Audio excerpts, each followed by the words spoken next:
Давай закроем дверь, а?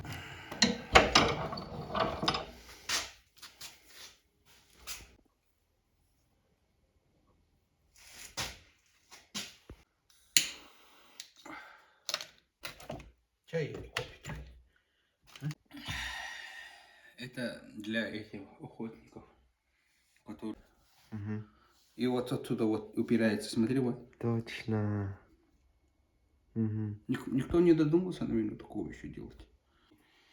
У них сейчас сезон открылся же. Уже эти